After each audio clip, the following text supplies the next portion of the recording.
Hello everyone, আশা করি তোমরা সকলেই ভালো আছো, সুস্থ আছো। দীঘা সিরিজের একটি ব্লগে তোমাদের ওয়েলকাম করছি। আজকে আমরা যাব অমরাবতী পার্ক সকালবেলা, তারপরে লাঞ্চ সেরে আমরা যাব শঙ্করপুরের উদ্দেশ্যে। তাহলে চলো আর দেরি না করে ব্লগটাকে স্টার্ট করি।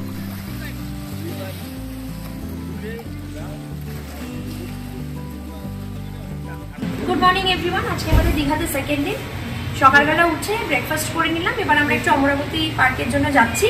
তো ব্রেকফাস্টে আমাদের ছিল লুচি, ছোলার ডাল, পোহা, তরমুজ ছিল, কফি না চা ছিল, জুস ছিল, আর ডিম সেদ্ধ, পাউরুটি, ব্রেড বাটার আর জ্যামও ছিল তার সাথে।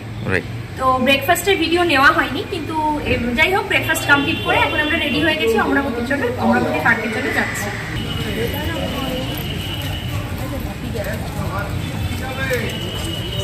তো বন্ধুরা, আমরা চলে এলাম অমরাবতী পার্ক। এখানে টিকিট আছে মনে হচ্ছে, টিকিট কাউন্টার তো রয়েছে। তো দেখা যাক কত করে টিকিট।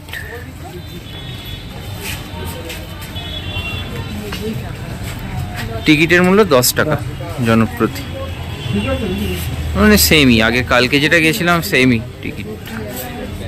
এখানে বোধহয় বোট রাইডের ইয়েটা দেওয়া রয়েছে, দুজন রাইডারের 80 টাকা 25 মিনিট, 3 বা 4 জন রাইডার হলে প্যাডেল বোট 100 টাকা 25 মিনিট, আর 5-6 জন হলে 140 টাকা 25 মিনিট। আচ্ছা, আর এক্সট্রা 5 মিনিট যত বাড়বে তত 20 টাকা করে চার্জ হবে।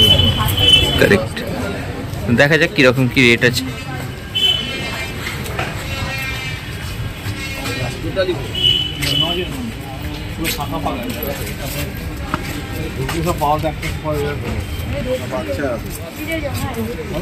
রোপওয়ে এদিকে, ও এইটাই ইয়েটা না, এইটাই বোটিং করার জায়গাটা ওদের কি?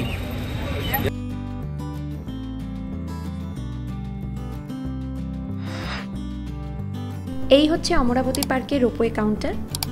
পার হেড 80 রুপিস দিয়ে আমরা প্রত্যেকের জন্য রোপওয়ে বুকিং করলাম। রোপওয়েতে ওরা ম্যাক্সিমাম 4 জন অ্যালাউ করছে। বাবা, মা, শান্তি, স্বপনমা একটা রোপওয়েতে বেরিয়ে গেল, আর আমরা 5 জন পড়েছিলাম। তো 5 জনকে 3-2 এইভাবে ভাগ করে 2টো রোপওয়েতে ওরা ছাড়লো।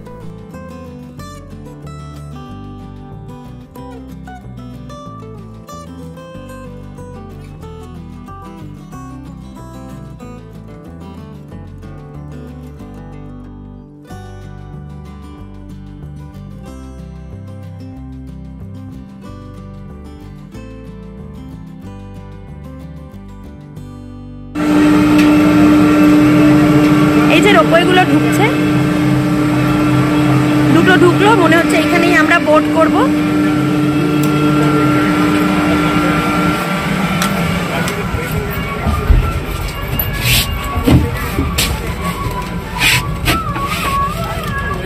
মাঝখানে বসুন,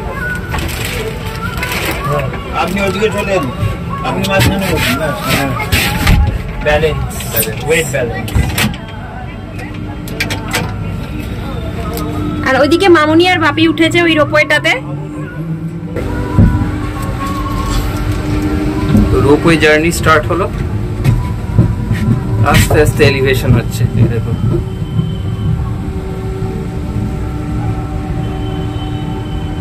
মানে আমাকে ধরে মাঝখানে বসিয়ে দিয়েছে যাতে আমি একারই একটা ওয়েট ব্যালেন্স করতে পারি আর কি।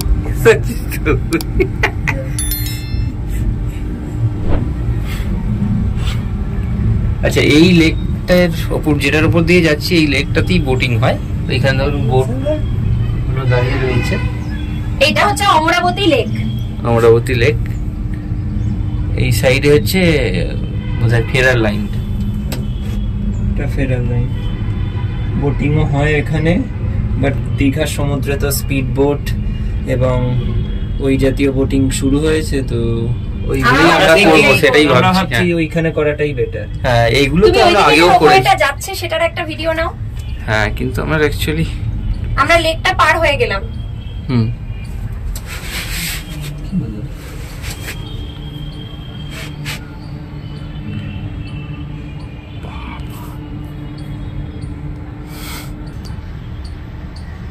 যে এই লাইনটা দিয়ে ফিরতি রোপওয়ে গুলো যাচ্ছে,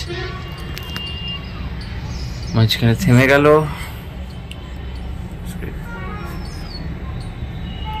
সুন্দর দুলছে। যাওয়ার তো কোনো কারণ ছিল না। থেমে গেল কেন? কারেন্ট চলে গেছে হয়তো, হতে পারে কারেন্ট চুপচাপ এনজয় করো, ঝুলে থাকো। ওই আবার স্টার্ট হয়েছে। ভয় পাচ্ছি। ওর একটু এক্সপেরিয়েন্স দিল, হ্যাঁ তোর হাত ধরে আছি, একটু একটু সামান্য ভয় নয়, বাট তাহলে ইমাজিন কর ত্রিকুট পাহাড় ওইসব জায়গায় যে রোপওয়ে গুলো আরে ওগুলো তাও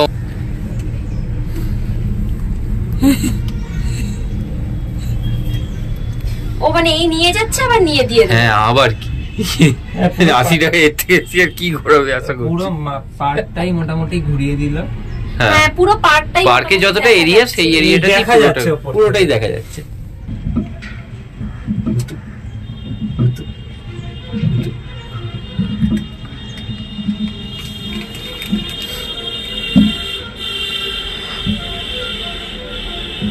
ভালো পার্কটা, সুন্দর। দীপ্র হাই তুলছে। ঘুমতে হয় তো স্লো, তো কি রোপওয়ে সবসময় স্লোই তো যাবে।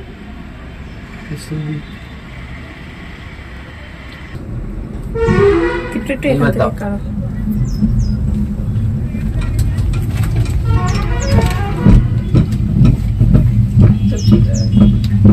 হ্যাঁ এবার আমরা ফেরার রুট ধরলাম। বেসিক্যালি ওপর থেকে পুরো পার্কটা কতটা কি বিস্তৃত, কত দূর কোন দিকে সেইগুলো ঠিক দেখা যাবে। হ্যাঁ সেটাই, বেশ বড়ই পার্কটা, কিন্তু অ্যামিউজমেন্ট পার্ক টাইপের, বেশি কিছু না। এর থেকে বেশি কিছু কি হবে? ওই দেখ ওইও ন্যাচারাল বলে সেরকম ব্যাপার নেই, সেরকম ন্যাচারাল না, এ তো ক্রিয়েটেড, ম্যান মেড। এই লেকটা আচ্ছা মানে ওইটা একটা ছোট মতো জলাশয়, মানে লেকটার পুরো একটা মানে সার্কেল টাইপের, মানে পার্কটা। হ্যাঁ তার পুরো ইয়ে দিয়ে লেকটা। আচ্ছা লেকটা এবার পার্কের সাইড, ছবিতে হয়তো দেখানো যাচ্ছে না, বাট মাঝখানটা এরকম ইয়ে সার্কেল মতো এরিয়া।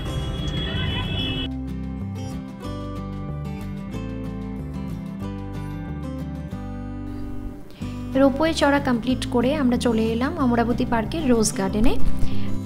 তোমাদের জন্য রইল তারই কিছু ঝলক।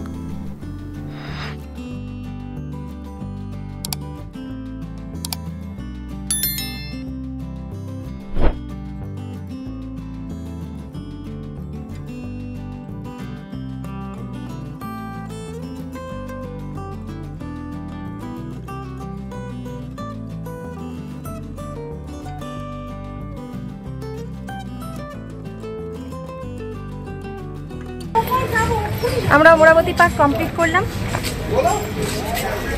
এবার কোথায় যাবি? এবারে আমরা যাবো ইয়ে করতে, বোটিং করতে, স্পিড বোটিং করতে যাব। তো অমরাবতী পার্ক থেকে আমরা সবাই বেরিয়ে আসছি, মা বাড়ি চলে যাবে, বাড়ি মানে হোটেল চলে যাবে। আর আমরা এখন অমরাবতী পার্ক থেকে বেরিয়ে স্পিড বোটের জন্য দীঘা সি বিচে যাব। এখন আমরা স্পিড বোট চড়ার জন্য এলাম। এই যে দীপ্র ইয়ে পরে নিয়েছে,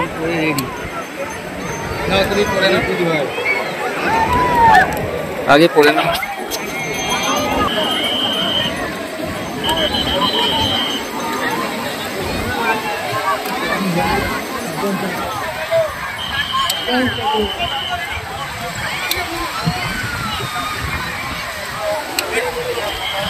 তাই তো সবাই রেডি, সৌরভ মামুনি মা রেডি, স্বপন মামাকে পড়াচ্ছে। হ্যাঁ সেটাই, নতুন টাইপের এক্সপেরিয়েন্স। বোটে উঠে তারপর দেখা হচ্ছে, টাটা।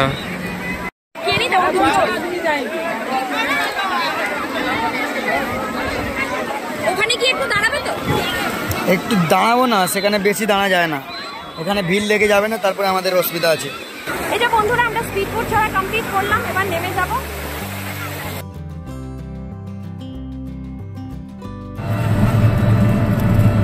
আমরা এখন মেরিন ড্রাইভে যাচ্ছি। মেরিন ড্রাইভ আর কোথায় যাচ্ছি? শঙ্করপুর।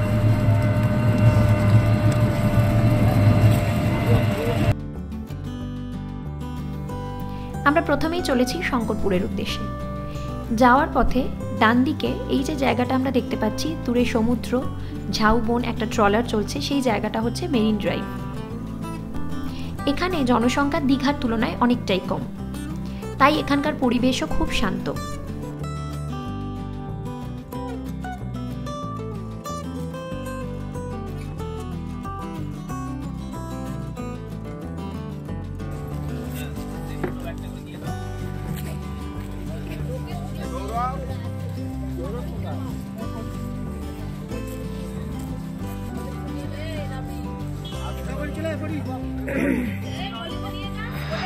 এখন খাবো কমলা।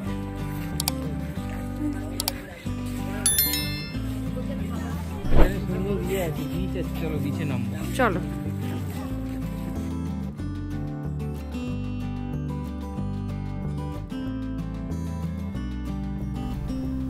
আমরা চলে এসেছি শঙ্করপুর সি বিচে। দীঘা থেকে প্রায় 14 কিলোমিটার দূরে অবস্থিত শঙ্করপুর পশ্চিমবঙ্গের একটি শান্ত এবং মনোরম সমুদ্র সৈকত শহর। দীঘার তুলনায় এখানে লোকজনের ভিড় কিন্তু অনেকটাই কম। শঙ্করপুরের নির্জনতা এবং ঝাউবনের সৌন্দর্য প্রকৃতি প্রেমীদের জন্য কিন্তু একটি অসাধারণ অভিজ্ঞতা। এখান থেকে আশেপাশে বলতে দীঘা, মন্দারমণি, তাজপুর খুব ইজিলি পৌঁছে যাওয়া যায়। আর সব থেকে গুরুত্বপূর্ণ কথা, শঙ্করপুরের মোহনায় কিন্তু প্রচুর মাছের আমদানি হয়। সকালবেলা জেলেরা ট্রলার মাছ এনে এখানে ফেলেন, তাই এখানে এসে আপনারা মাছও সংগ্রহ করতে পারেন। আমরা শঙ্করপুর গিয়েছিলাম বিকেলের দিকে, তাই এখানে বসে খুব সুন্দর একটা সানসেট উপভোগ করলাম সবাই মিলে।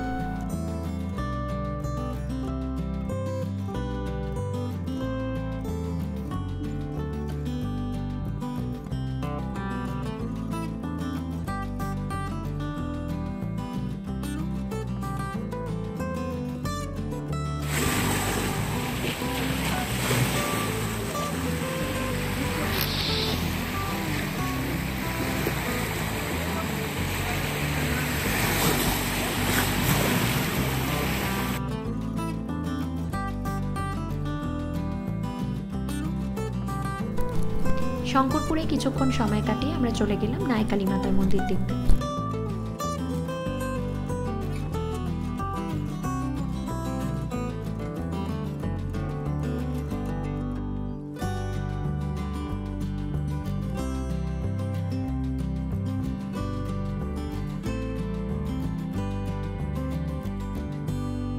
জুতো খুলে যাও, পারে জুতো খুলেই। আর যদি হাড়টা ভাঙতে চাও, পড়ে গিয়ে যদি হাড়টা ভাঙতে চাও যাও।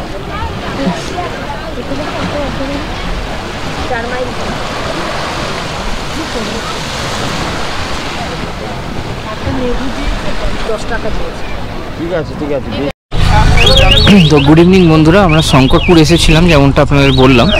তো শঙ্করপুর দেখার পরে আমরা ওখান থেকে 2-3 কিলোমিটারের মধ্যে নায়কালী ব্রিজ পার হয়ে মা নায়কালী মাতার মন্দির, এখন সেটা দর্শন করব।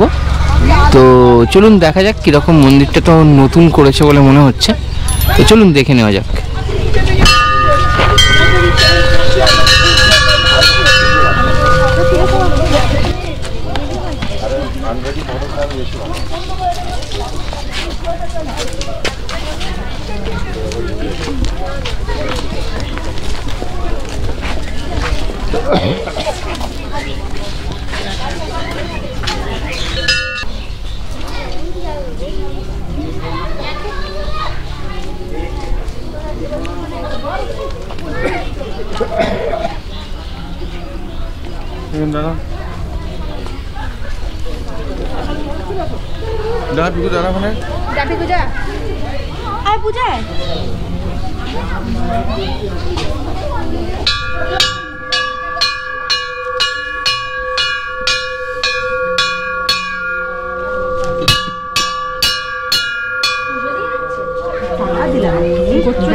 মাথায় একটু মন্ত্র করে দিচ্ছি।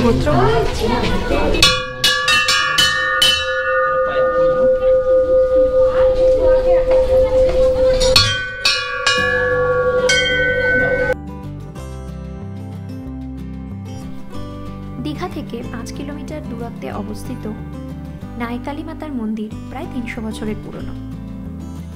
দীঘা থেকে তাজপুর, মন্দারমণি এবং শঙ্করপুর যাওয়ার যে এক্সটেন্ডেড রুটটা হয়েছে, সেই রুটে 5 থেকে 6 কিলোমিটার এগিয়ে গিয়ে রাস্তার ডান দিকেই পড়বে এই সাদা ধবধবে নাইকালী মাতার মন্দির। মন্দিরের চারপাশের পরিবেশ খুব শান্ত এবং সুন্দর। মন্দিরের সামনে একটি ছোট্ট লেক বা জলাশয় রয়েছে। গর্ভগৃহে মাকে দর্শন করার পর আমরা মন্দিরের চারপাশটা প্রদক্ষিণ করে নিলাম। এরপর আমরা ফিরে যাব দীঘা।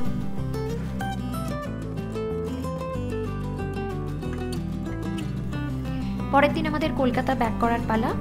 সকালবেলা উঠে ব্রেকফাস্ট সেরে নিলাম, দেন আমরা বেরিয়ে পড়লাম কলকাতার উদ্দেশ্যে। আজকের ব্লগটা এখানেই শেষ করছি। ব্লগটা ভালো লাগলে অবশ্যই লাইক করো, কমেন্ট করো, শেয়ার করো, আর আমাদের চ্যানেল দি ক্র্যাঙ্কি কাপলকে সাবস্ক্রাইব করে আমাদের পাশে থেকো।